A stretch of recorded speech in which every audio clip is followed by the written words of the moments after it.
Ang kailangan dyan, ikulong. Dapat ibartulin na. Ibartulin na yung anak mo.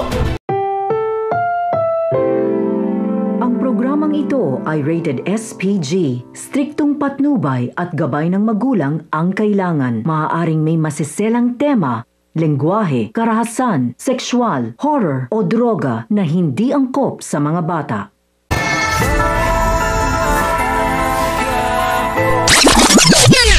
Dahil sa mga suliraning kinakaharap ni Mokang matapos ang sunod-sunod na dagok sa kanyang buhay ay hindi niya nang alam kung papaanong paraan pa gagawin niya para matubos ang bahay nila na nirimata ni Rhoda at pilit silang pinapaalis dahil sa kagustuhan ng matanda na paupahan ito.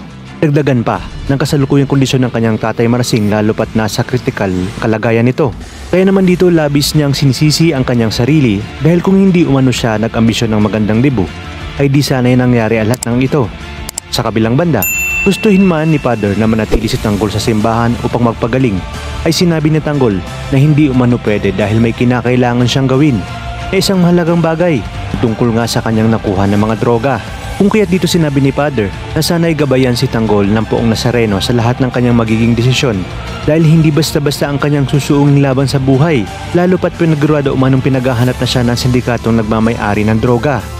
At sa pag-uwi ni Rigor galing trabaho ay dito na umpisa ni Tess ang mahabang paliwanagan kung paano niya sasabihin ng maayos at detalyado kay Rigor ang tungkol sa nakuhang droga ni Tanggol.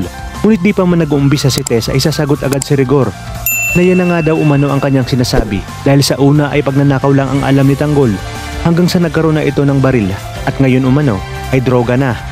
Ngunit iginit naman ni Tess na kaya nga niya ipinapaliwanag ng mga ayos kay Rigor dahil gusto umano ni Tanggol na isuko sa kinauukulan ang mga droga at si Rigor nga lang daw ang naisip niyang mapagkakatiwalaan na maibalik ito ng maayos at ligtas.